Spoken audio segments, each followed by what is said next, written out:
Bloomberg Audio Studios. Podcasts, radio, news. This is Bloomberg Businessweek, insight from the reporters and editors that bring you America's most trusted business magazine, plus global business, finance, and tech news. The Bloomberg Businessweek podcast with Carol Massar and Tim Stenovec on Bloomberg Radio. Waste Management, it's the top U.S. garbage hauler. It is one of the Bloomberg 50 companies to watch this year, identified by our Bloomberg intelligence team who did the research, identifying this company as one of the firms with a catalyst in 2025. The $91 billion market cap company made a $7 billion acquisition of Stericycle. That was last year.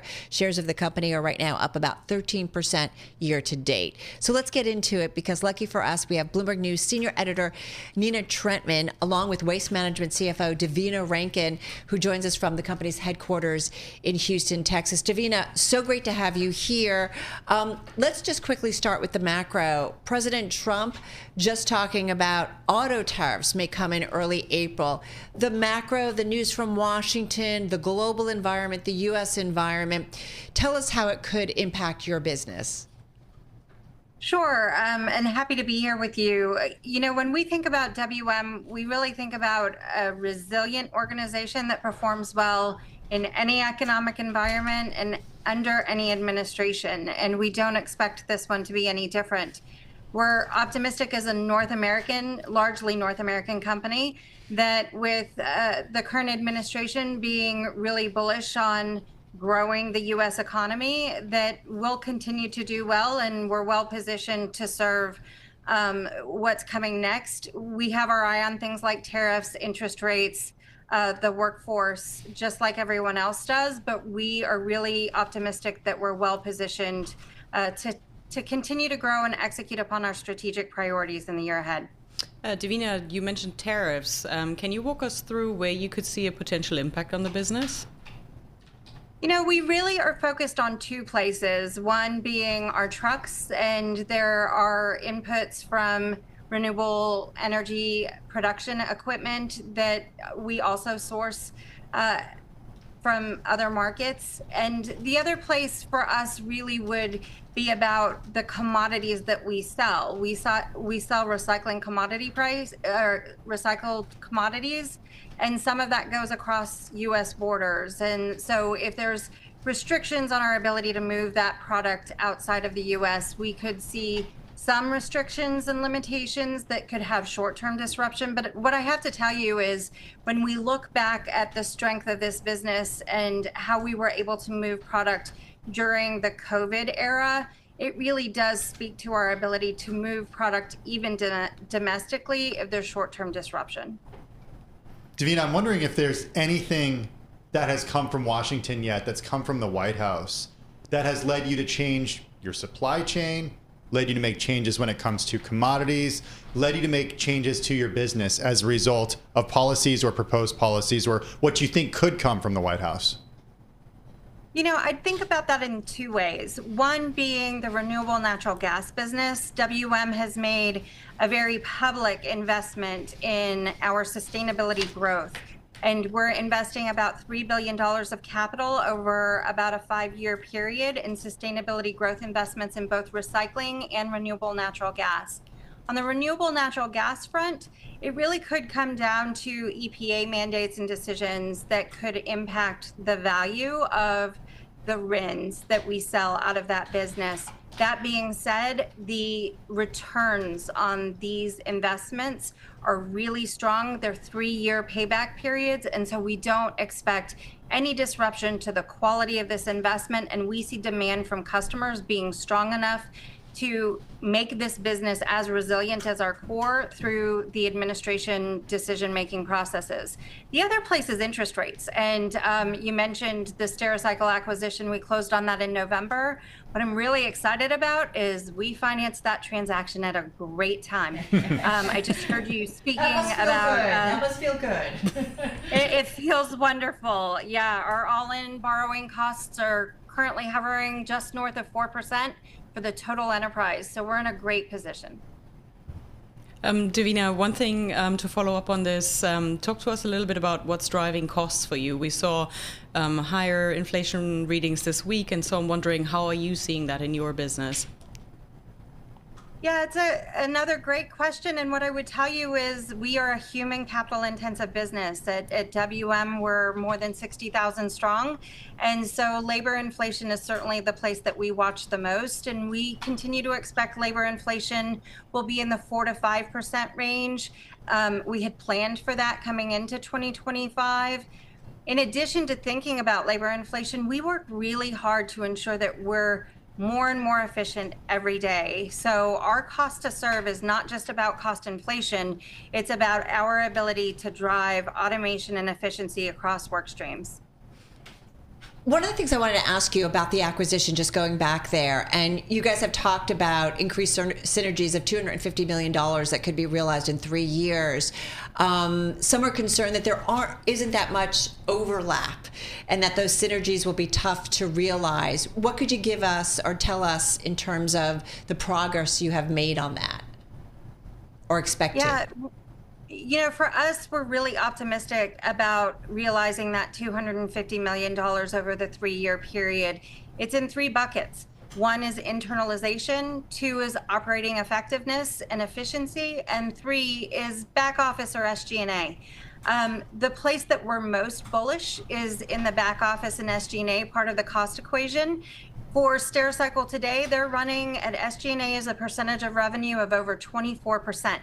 WM is approaching 9%. There's a lot of headroom between those 2 numbers, and we know that we're going to be able to move the dial on that pretty effectively over the next 3 years. To follow up on that, you mentioned being happy with the financing you did for the Stericycle acquisition a few months ago. What about M&A moving forward? Are there more opportunities for M&A for waste management? There certainly are. You know, we are a roll-up. That really is the roots of WM, and we invest $100 to $200 million a year on tuck-in acquisitions. Larger scale strategic M&A is really facts and circumstances driven, but we are committed to always having the balance sheet that is needed in order to be able to execute on the right deal at the right time. So in 2025, we'll focus on returning our leverage to where we need it to be to give us strategic flexibility in the future. Right now, we're focused on the organic growth story at WM. Organic growth of double digits percentage increases in EBITDA is just fantastic in this kind of an economy. We've done that now we expect to do it for 2 consecutive years. And we're going to focus on building out those sustainability businesses and integrating the Stericycle acquisition. So I don't expect any transformational M&A in the year ahead because we've got our plate full in terms of serving those 3 things. You mentioned the economy, Devina. Just looking at your business, you're carting a lot of waste from A to B. What does the waste that you're transporting tell you about the state of the U.S. economy? We look at the state of the economy really in a couple of places.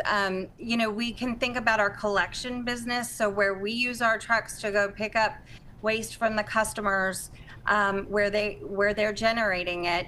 You know, we pick up homes, we pick up small and medium businesses, and then we pick up large-scale multi-location companies as well. What I would tell you that we have seen is small and medium business and the consumer are thriving, and they're continuing to pursue, you know, good, strong economic growth and contribute to the health of the economy. Where we've seen a little bit of a lag in that is in the industrial economy. So we have seen a mild reduction in industrial revenue in the collection part of our business, and we have our eye on that for the year ahead. Hey, you know, Devina, one of the things we talked about tariffs and, you know, other policies coming out of Washington, but in the newsletter, the CFO Briefing newsletter, which comes out on Sunday, and you are featured in it, one of the things that you highlight and think about is population growth being a longtime driver for your business. So how concerned are you about changes to immigration under President Trump and how that plays into it? You know, what I would say there is that we are a great business that is resilient in any economic environment. And while population growth is certainly a contributor to volume, what we are proud of is that our earnings growth long term, and we've always targeted a 5 to 7% organic growth in EBITDA on an annual basis, and we've exceeded that target over the last 5 years. We think that that comes from strong execution, from pricing discipline, operating excellence, automation of the business where we can, and ensuring that we are customer-centric and people-centric. And those things have created strong success even in the tough days of a COVID environment, and it speaks to the resilience of our business model, and we expect that to continue. Okay, only because we ask everybody, and we've only got about 30 seconds. AI, how does that play into your business? Does it? Just real quickly. Yeah, certainly. We've got great things happening across the board, whether it's how we engage with our customers through chatbots, whether it's how we code. But the more exciting parts are the optical sorters within our recycling facilities. It's amazing what we've been able to do to automate that part of the business. And so we're going to continue to focus on using technology to be a better operator and provide better solutions for our customers. Devina, thank you so much. Really appreciate it. Devina, of course, Rankin, she's the CFO of Waste Management, joining us there from Houston, which is where, of course, they are based. And, of course, our own Bloomberg News senior editor, Nina Trentmann. Do be sure to check out the Bloomberg CFO Briefing newsletter. You can find it at bloomberg.com/CFO/briefing, and also find it on the Bloomberg. You're listening to the Bloomberg Businessweek podcast. Catch us live weekday afternoons from 2 to 5 Eastern. Listen on Apple CarPlay and Android Auto with the Bloomberg Business app, or watch us live on YouTube. Our inboxes have his daily and weekend readings. It's called the Daily Spark. We care because he's chief economist of an asset manager that sits atop more than $700 billion. He's also the person who, when others thought a recession was inevitable, he correctly predicted more growth. His secret? Looking at the data. Writing about it all is Torsten Slok, and he is the subject of a special profile and deep dive in our Bloomberg Markets magazine. Writing about it is Bloomberg News Wealth Reporter Ben Steverman, who joins us in studio. His esteemed subject, Torsten Slok, chief economist and partner at Apollo Global Management, joins us in New York City. Ben, Torsten, great to have you both with us. Ben, I do want to start with you because we love talking with Torsten. We like reading his research. Remind everyone about his call and why you wanted to write this story for markets. We're at a moment where you look out ahead and it's just like uncertainty as far as the eye can see. And this is a moment when economists have really been caught wrong-footed, flat-footed, whatever term you want to use, for years. Basically every prominent economist you can think of got something wrong over the last several years. And I wanted to go to Torsten because he's been right about at least one thing, which is this higher rates for longer narrative. So many people were predicting a recession last year. He kept pointing out, where's the slowdown? Where's the slowdown? Why hasn't it shown up yet? The economic models say it's supposed to. And the other reason I wanted to profile him is that it's really interesting that Apollo has a chief economist in the first place. And we can talk more about that, too. Well, Torsten, calls make and break people, that's for sure. We are so quick at Bloomberg to point it out when they get it right and when they get it wrong. That March 2020 second call, why were you so clear that there was no recession? And why do you think so many others got it wrong? Well, what was really interesting about the last few years is that if you look at the economics textbook and you see the Federal Reserve raising interest rates, you would expect that when interest rates go up, and interest rates went up faster than they have done in decades from 2022 to the middle of 2024. And that speed with which interest rates went up, everyone concluded, well, when interest rates go up, car sales start to slow down, home prices start to fall, capex spending starts to slow down. But we didn't see any of that. Instead, the economy continued to be, as Ben said, remarkably strong and resilient. So they really raised a very fundamental question in the forecasting community. What was wrong with the textbook? Why wasn't it the case that when interest rates went up, that the economy slowed down? And that's what was the main basis for the discussion. And still today even is a very fundamental debate about, should we still expect interest rates to slow the economy down or not? Should we? So the answer is now the Fed has been cutting since September of last year. And now we have had some very unique tailwinds. Namely, we've had significant tailwinds coming from components of GDP that are not sensitive to interest rates. Those include, of course, defense spending. That's not sensitive to whether the Fed is raising rates. That's been unusual. We also have an AI boom. We all talk about the significant spending by the Magnificent Seven. That's not sensitive to interest rates going up. We have a data center boom. We have associated energy transition. That's also not sensitive to interest rates going up. And finally, we also have in the US this very unique feature that consumers have locked in interest rates at very low levels through their mortgages. 95% of mortgages in the US are 30-year fixed rate. That is very different from literally any other G7, or for that matter, OECD country, where the interest rate sensitivity for consumers is a lot higher. So because consumers didn't have to pay more in interest expenses, consumers did have also more money to consume. So with these tailwinds in 2024, I would expect these tailwinds to still be here in 2025. Torsten, do you think that economists have learned the lesson of the last few years, or maybe the last decade or so? Is there a little bit more humility in your profession? And what lessons, like big picture lessons, do you think economists should be learning going forward? Yeah, this is a very important question. So if you type ECFC Go on your Bloomberg screen and look at the upper right-hand corner, you can see what is the consensus thinking is the probability of a recession over the next 12 months. And if you go back and look at when did that begin to go up, when did the market and when did the consensus begin to expect a recession was coming, it exactly happened in March of 2022 when the Federal Reserve began to raise interest rates. Then the probability was very elevated for a long time at 60, 70%. Now it's come down to 20%. But I still think that the narrative that is in the market, including also from Chairman Powell earlier this week, is still that we expect the economy to slow and we expect inflation to come down. And then suddenly we get inflation data that we got here earlier this week, where you suddenly have, well, maybe that narrative is still not the right way of looking at things. So I think the short answer, Ben, to your question is, I still think that there's a lot of things going on that are tailwinds that are not sensitive to interest rates staying higher for longer, that is indeed still providing support to the economy. So yes, the economics profession should still remain very humble, because it's not only about the academic concepts of R star and the level of interest rates. There's a lot of other things that are going on that are important. So does it just mean, Torsten, I always think about, well, so maybe it's different this time around. And then everyone's like, no, it's not different this time around. Is it different this time around? Well, I will say, and in the spirit of Ben's article here that is coming out in the magazine, I mean, it really depends on where do you put your weight.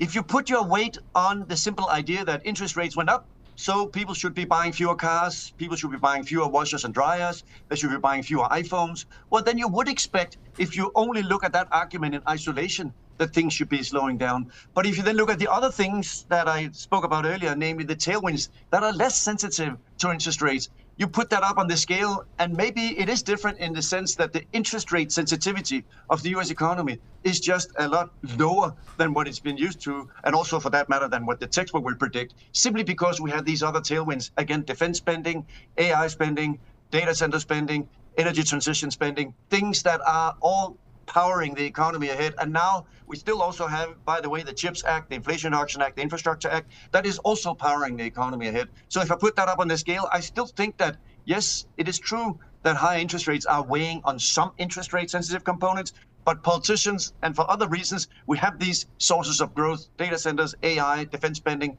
that are still providing significant tailwinds also here in 2025. Torsten, do those tailwinds continue to exist if we see reciprocal tariffs across the world? And tariffs on our closest neighbors and biggest trading partners, including Mexico and China. 100%. This is exactly the uncertainty factor that's beginning to appear. So if you look at measures of trade policy uncertainty, so there are three academics, Becker, Bloom, and Davis, that have quantified, you can also find this on your Bloomberg screen, quantified trade policy uncertainty, and that is totally through the roof at levels that we just have higher than what we saw in 2018-19. So the question, Tim, to your question is exactly, given all the positive things that we just talked about, how do you then put weight now on this risk that maybe business planning is beginning to worry a bit about? What are my input costs? Can I even source the inputs that I'm using for my production?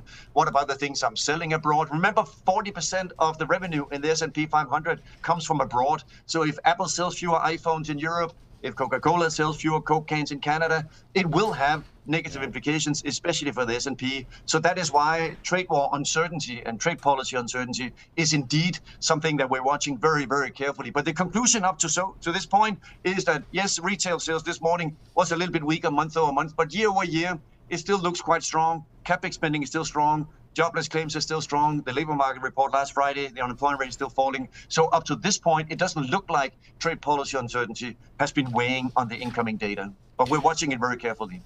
Torsten, when we were hanging out and talking, the thing that blew me away the most was your schedule. And first of all, the travel that you do around the world, but then also just like your hour by hour, you're talking to Middle Eastern sovereign debt funds, and then you're talking to family office groups, and they really keep you moving, and they're using you sort of as a weapon to bring in these assets that it's sort of the big goal of the firm of Apollo to basically double assets over the next several years, and that's a very ambitious goal. And you seem like a key part of talking to all these investors and all. I wonder what you're hearing from folks when you have those conversations. Right now, you mentioned trade war uncertainty. Anything else that's rising up in terms of anxiety or worries or questions that might be interesting? Well, it is a busy job I have. I'm literally flying to Dubai Monday morning. So last week I was in Europe. So there's a lot of people that I talk to and we talk to at Apollo about the economic outlook.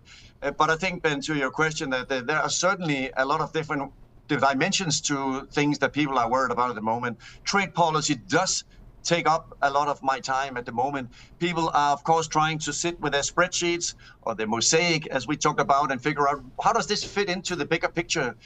Which countries is it that's being hit? Which industries in the US is it that's being impacted? What will it mean for inflation? What will it mean for GDP? There are various simulations, including from the Tax Foundation, from the Peterson Institute, from Cato, look at the minutes from the Fed in 2019 and 18. There's also some quantifications. So that part takes up a significant amount of my time at the moment. More broadly, this issue around the US being good and the rest of the world being bad is really also taking up a lot of discussion at the moment, simply because my job for many years has been really easy. When the US is good, Europe is good. When the US is bad, Europe is bad. But that's simply not how things are at the moment. Right. Now the US is unusually good for the tailwinds we spoke about earlier. But the rest of the world is unfortunately unusually bad for a number of different reasons that, in my view, start with the weakness in China and the problems that China is facing for demographic reasons, because of the housing bubble bursting and because of the trade war. All those things are weighing on German exports and European exports, and also weighing on the global outlook. So I would say, in short, it really is US policy. Where is it going? How significant will it be? What will actually be implemented? What will not be implemented? And then this other challenge that is that the US is pretty good, but the rest of the world is unfortunately unusually weak. And can that diversion continue? Hey, just got 30 seconds left here, Torsten. You started your career at the IMF. You spent time at Deutsche Bank, some short stints at B of A. I am just curious, and now at Apollo, what's the difference in being an economist at maybe kind of a traditional bank, a big bank, versus being at something like Apollo, a big asset management firm? And just got about 30 seconds left. Yeah, that's a very important question. So with Deutsche, I used to spend almost all my time going to clients and also traveling around the world, but discussing with people in markets, of course, customers of Deutsche Bank, in rates, equities, FX, all types of areas for business. We were having a discussion about what's going on. In Apollo, I spent a significant amount of time internally talking to deal teams. So that's why there's more internal focus here than what I had before. Very cool stuff. Great story. Great to get some time with you. We love reading your research. Torsten Slok, Chief Economist Partner at Apollo Global Management, and our own Ben Steverman, Wealth Reporter at Bloomberg News. Check his story out on the Bloomberg. This is the Bloomberg Businessweek podcast. Listen live each weekday starting at 2 p.m. Eastern on Apple CarPlay and Android Auto with the Bloomberg Business app. You can also listen live on Amazon Alexa from our flagship New York station. Just say, Alexa, play Bloomberg 1130. We actually broadcast years ago from the event. Asked Mike McKee. We were there and then spent some time on the beach sampling. And I even, there was a burger competition. I did a little story on it and talked to Rachel Ray and some other folks. It was really a lot of fun. Well, Rachel Ray is going to be back this year. So will Guy Fieri, Aaron Sanchez, the Pasta Queen, Aaron Zimmern, Bobby Flay, and more. It's also where we find Lee Schrager, the founder and director of the Food Network South Beach Wine and Food Festival. Lee, good to chat with you. How are things shaping up for next week's event? You know what? I think for minus 1 week out, we are in good shape. I'm excited. This is now when I really get excited. Sales are strong. Weather looks good. Talent's coming. So looks like it's going to be a strong year for us next week. The weather's an important part because yes, I know that even Mike said Florida, it was 80 degrees, I think, in Miami even today. Florida in February, you can have some days, Carol, that are a little cold, like when you were there that one time. When we were there, it was cool, and it was cold, and we were on the beach, and I remember the sand being cold and so on and so forth. But I think it's like 80 degrees in Miami, right?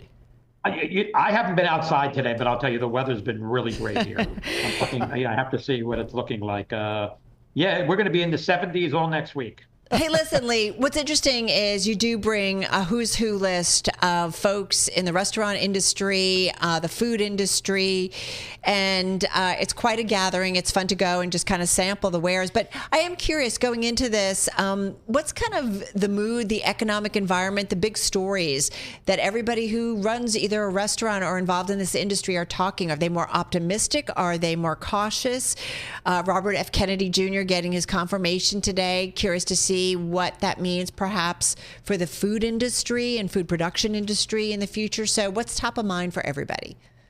I don't know. The Robert F. Kennedy thing is frightening on its own to me, but it's certainly, Miami, although a lot of our chefs coming from out of town are all over the world, actually. Alain Ducasse is coming from France and Gaston Acordia is coming from Peru. But the bulk of our 400 plus chefs, probably 250 of them are local. And, business is good down here. The weather's good. It's cold in New York, fortunately, and business is strong.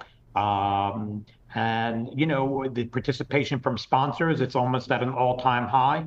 Ticket sales are tracking slightly above last year at this time, which was great. So, all intensive purposes, looks like we're ready for a strong year. If we have good weather this going into next week, I think we are in a great place. I want to note that 100% of the proceeds, the net proceeds from the festival benefit students of the Chaplin School of Hospitality and Tourism Management at Florida International University.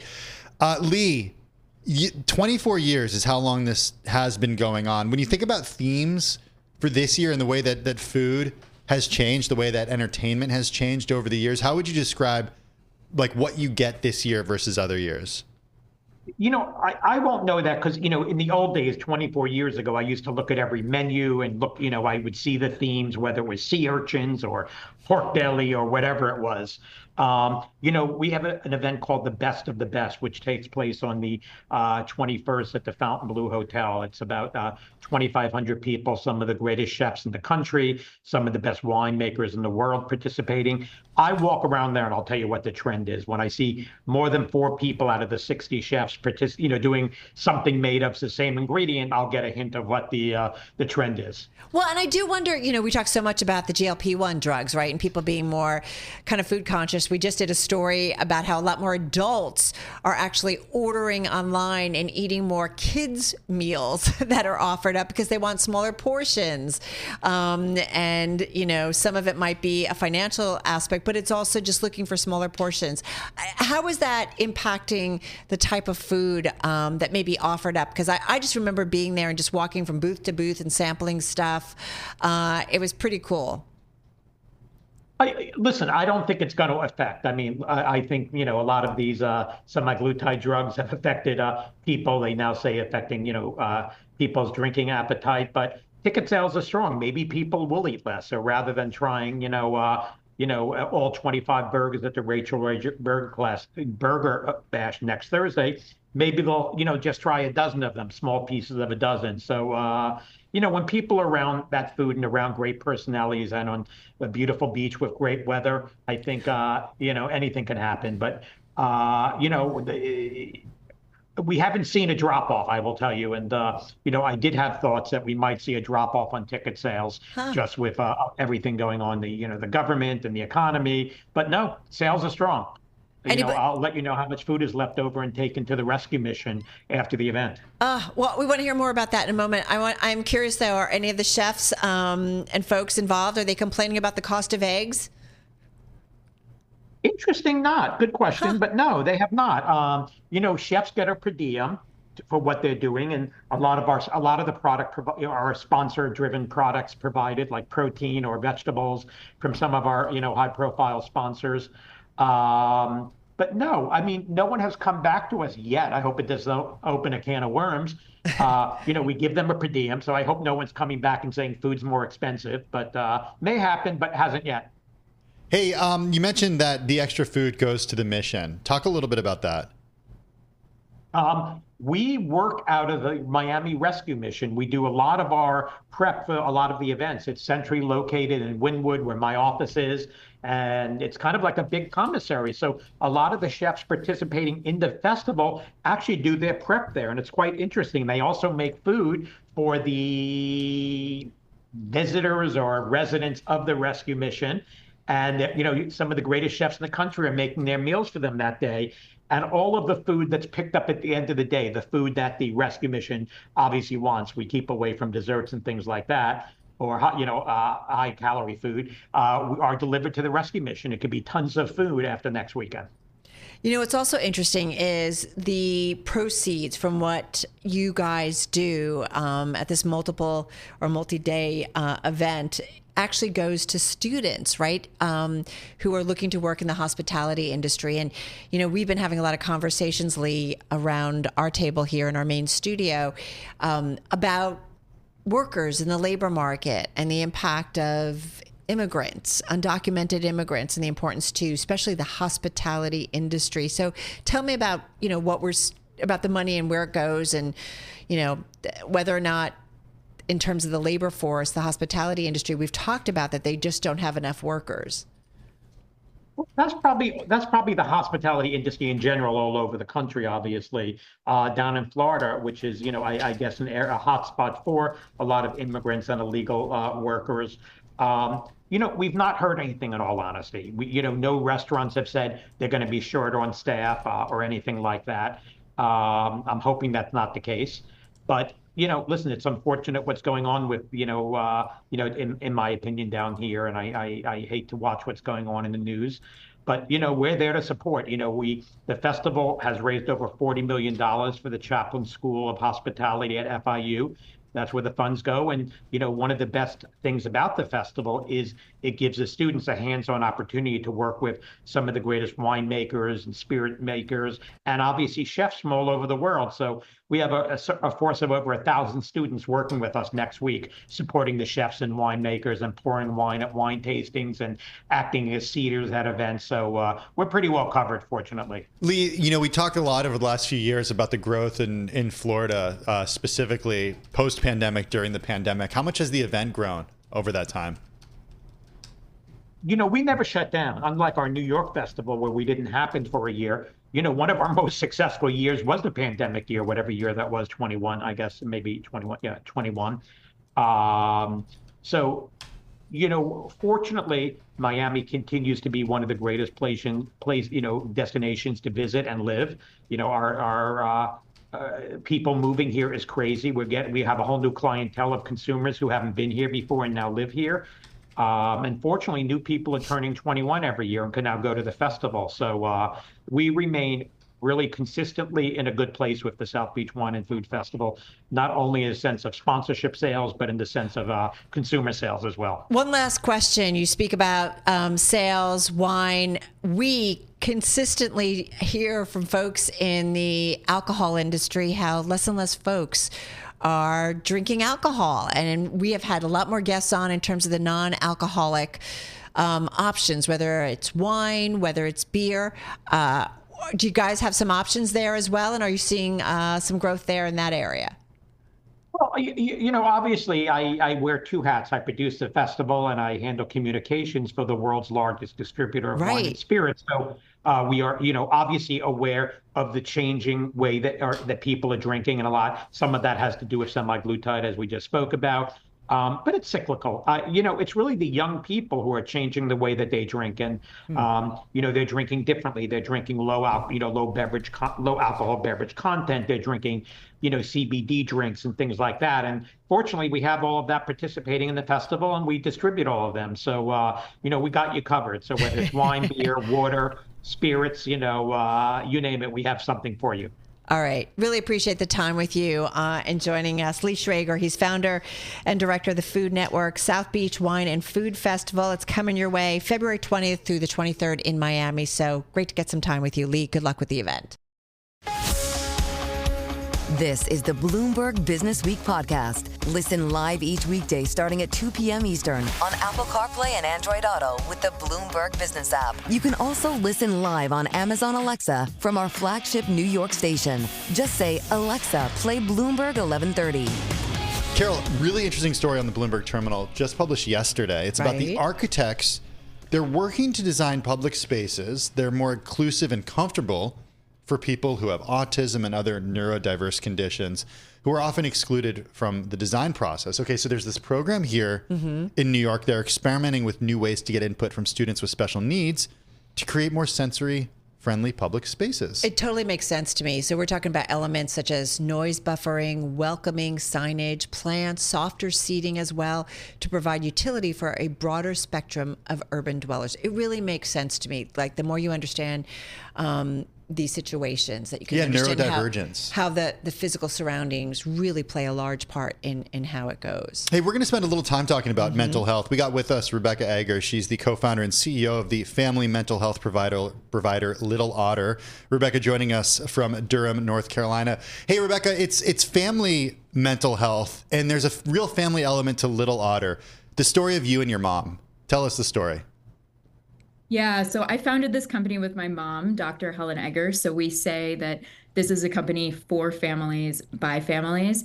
She's a very famous child psychiatrist. My background is in business and tech, and we realized that we could come together to scale high quality care for families and make it so location, who you knew, was not a barrier to accessing quality mental health care. Did she feel like, certainly understanding this world, that there were just things that could be done in such a better way? She had been working in academia, doing incredible research, and I grew up seeing her career. And I always tell this story, but everywhere that I went growing up, when someone found out what my mom did, they would say, should I worry about my child's behavior? Is this normal? And then the next question was, what do I do? Where do I go for help? Where do I go for support? So there was so much demand and need, but there was clearly not a solution that was addressing that need. And what Dr. Egger, my mom, says is she felt like her work was really stuck behind the walls of academia. We know how to deliver quality, scalable care, but folks hadn't really brought together the technology side with the business side to figure out, how do we make it accessible to everyone? So how do you do that? Because a lot of times, and look, I know that certainly remote and the ability to do this virtually is a big part of it, but is there a way to actually replicate what your mom spent her career doing, the way she was educated, the way she was trained? Is there a way to actually practice that not in person? 100%. And we're able to demonstrate that with our outcomes across every single age level. We knew from the beginning that we had to provide virtual care. We are not going to get every single early childhood expert to, move to Idaho. That would be wonderful if we could do that. But 70% of counties in the United States have no child psychiatrists. And so by creating a that's just mind-boggling. Yeah, it's mind-boggling. But the only way that we're going to address that is by using technology and creating standards of care that can then be applied completely virtually. So we start with a full family-based mental health assessment that triages families to the right types of services and care, already standardizing the process. And then we provide measurement-based care, units of therapy that families can have access to. So that means that no matter what state you're in, you're getting the same quality of care. Wait, so how does it work? I understand you're using technology to kind of create a standard of care, but so if a family, if a child or a young individual gets on the platform, are they actually talking with a mental health professional, or there are programs that are created that they are tapping into? Help me understand this. So we really use our platform to enhance the human connection. You cannot replace providing care or therapy human to human. So when a family joins Little Otter, they take the family mental health checkup. That's free online. Anyone can take it. They get a full report that answers that question. When should I worry? Should I worry about my own mental health? Should I worry about my child's mental health? And then we match them to a therapist or psychiatrist or group of providers. We also do parent coaching, and they get televirtual therapy. All of our providers are Little Otter employees. We don't refer out. Folks are trained and use the platform. And part of that is because we want to really create a consistency of the experience at every single stage. How does insurance play into this? Great question. I want to share an example of why I ask. I did a virtual appointment for my kid for the flu symptoms recently, and this is like virtual urgent care. Right. But we have to fill out what state we're located in, even though it's a local doctor, because I don't think that all doctors are able to, do this stuff cross-border, even in states. No. This is where the operational complexity really comes in. I mean, we have the technical complexity and then the operational complexity, which we've built an incredible program that now can scale. We cross-license providers, but for every single insurance partner or hospital partner, we sometimes are dealing with different rules. And part of the funding that we raised that we announced last week is to help us scale and provide more access with insurance partners and Medicaid partners across state lines. I wasn't able to, Carol, when I was in California, we wanted to get a virtual appointment for my kid who was sick. We couldn't actually book it because we weren't in New York. And this is we're talking about a huge health system here in New York City. I've seen that happen a lot because they'll ask, where are you going to be taking it if you do the virtual appointment? You said the funding raised, though. I want to understand this to help expand the platform with different providers. I don't understand. What is the money used? I mean, isn't that kind of just relationship based, or is there a financial component? So there's a lot of so we're using this money first to continue to scale our product and tech part of the platform.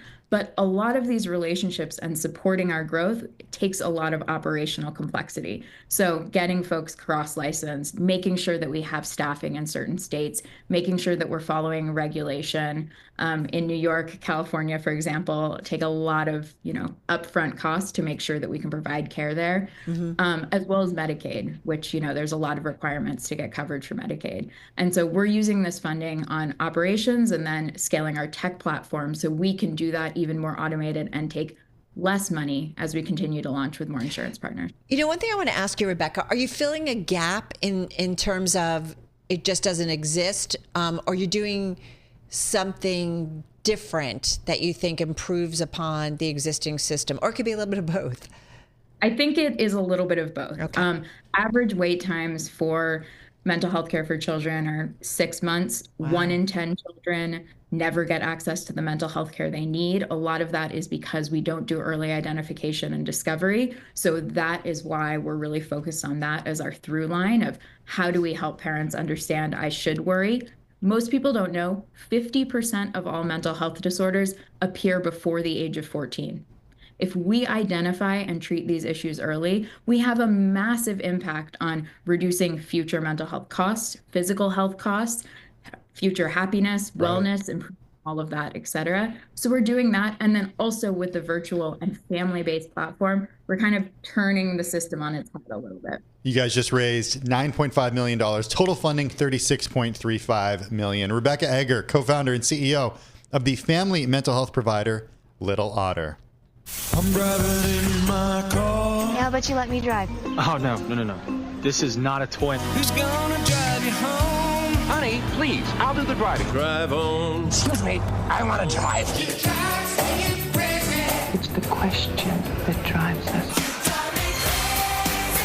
This is the Drive to the Close. That funky music will drive us till the dawn. On Bloomberg Radio.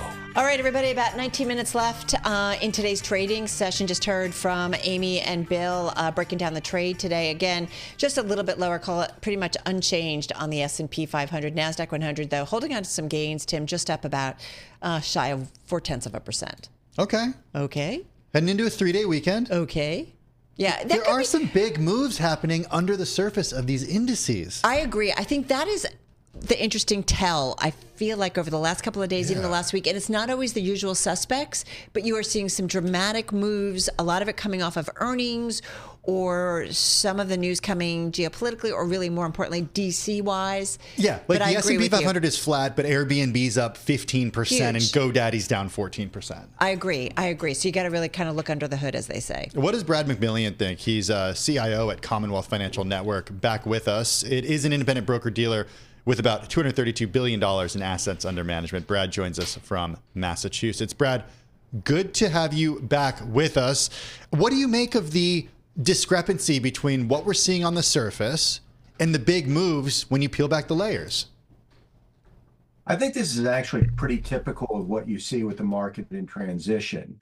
Over the past however long, it's been all about the Mag 7, and it's been all about the AI trade, and people have been betting on the big tech companies. And that trade, I wouldn't say it's reversed, but certainly people are asking, how much more growth can there be? And as you look at the U.S. economy continue to grow at a relatively solid pace, people are looking and saying, hey, maybe there are better opportunities in other areas of the market. And I think that's exactly what you're seeing. That churn as the market changes direction.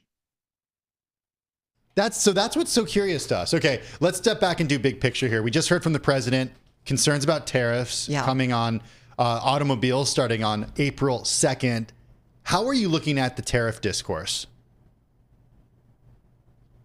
I think you phrased that exactly right, because the question is not so much the tariffs, but the tariff discourse. And the real question is, the market started out by saying, okay, this is just a negotiating tool. And indeed, that's how it's played out so far.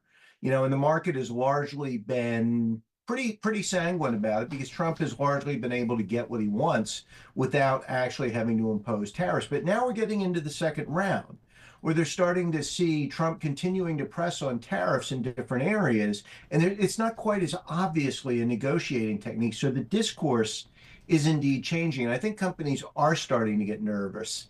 Companies with extensive foreign supply chains are going to be impacted. The auto companies, for example, even through Mexico and Canada and other components coming in. And we're starting to see the narrative change there as well. Hey, Brad, what do you make of the earnings narrative? And I bring it up because JP Morgan strategists are out and they say U.S. stocks that are beating estimates are underperforming on the day, while companies missing estimates are being penalized in line with historical averages. But, stocks not being rewarded for strong beats. Are you seeing some of that? And I am curious how earnings, the latest cycle, and top line growth, how that's playing into your look and view on the U.S. equity market. What's been really interesting about earnings is simply that people are expecting them to grow. You look at the analyst growth expectations; they're actually quite strong, which is kind of at odds with the narrative we're seeing about the economy. We've been hearing there's a recession coming for months now, if not years. And I have not said that I've always believed that the expansion was going to continue simply because we've seen job growth continue to do very well and consumer confidence has held up. So I think to some extent, good earnings have been expected. Now, that said, I think that may change a little bit going forward. We are starting to see some signs of weakening in confidence and spending, and even to a lesser extent, job growth. So, the pessimism may become more, and I think that's what you're starting to see. Are the earnings good times going to last? I think that's something that is driving the points you mentioned. What's the risk? Just growth slowing down, policies from Washington impacting growth, increasing costs for companies? What is it specifically? Yes, and yes. Well done. The thing is, like anything else, I mean, there's a lot of things that could happen, and most things that could happen aren't going to happen. But as we see more talk about tariffs, as we see deglobalization, as we see counter tariffs being increasingly talked about, we can make a really good guess that costs are going to go up. You know, when we look at the job market weakening a bit, we still see wage growth growing fairly aggressively. So again, that's something that costs are going to go up without actually easing companies' employment. And then when you start to consider that retail sales just ticked down, maybe the top line growth that's been supporting those profit margins isn't going to be as healthy going forward. So there's a real wall of worry to climb here, which doesn't mean the market can't keep going up, but it does mean we're going to have some turbulence in the short term. What is your reaction to those retail sales figures that we got this morning? I mean, it was like the worst read that we've seen in a couple of years. And there's now concern that could it be a sign of the economy weakening? Well, I mean, 1 month, I'm not going to get too upset about 1 month's data. So on the other hand, you're quite right. This is a bad number. And it's a bad number across the board. And it just keeps getting worse, you know, the more you dig into the control group as an indicator of real baseline consumer demand. And when you put that in with the fact that we have seen consumer confidence starting to weaken, again, this is something, it's not a today problem, but it could be a 6 month from now problem, and we're going to have to watch. So yeah, it definitely raised a yellow flag, not a red one yet, but the yellow flag is out there. You know, it does feel like there's so much coming at investors, Brad, and I guess we do take it kind of day to day, whether it's an economic report, whether it's some earnings, whether it's, you know, increasingly of import is what comes out of DC at this point. When do you think markets kind of settle in and that there are clear, definitive trend lines going forward? Is it halfway through 2025? Is it later this year? One of the things we saw in the first Trump administration is that the policy initiatives didn't seem to stop. So I think a lot of what's being driven right now is being driven from policy changes in Washington. So until we get some kind of resolution as to what those changes are going to be, I think we're going to continue to see uncertainty. And frankly, I don't see that happening anytime soon. There's just too much going on with the new administration. All right. So the big money question we love to ask is, okay, so somebody comes to you, they've got some money to put to work, some new money to put to work. Big old pile of money. 30 seconds left here.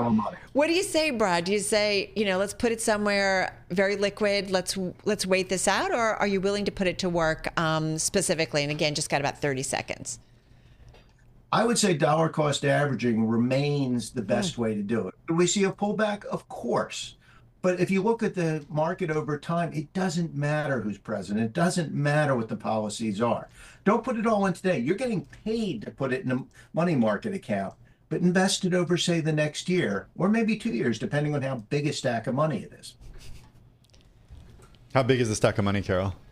Mine or yours? The one that you're bringing. Some things I just don't talk about. Brad McMillan, have a great, great weekend. Happy Valentine's Day. CIO at Commonwealth Financial Network. This is the Bloomberg Businessweek podcast. Available on Apple, Spotify, and anywhere else you get your podcasts. Listen live weekday afternoons from 2 to 5 p.m. Eastern on Bloomberg.com, the iHeartRadio app, TuneIn, and the Bloomberg Business app. You can also watch us live every weekday on YouTube and always on the Bloomberg Terminal.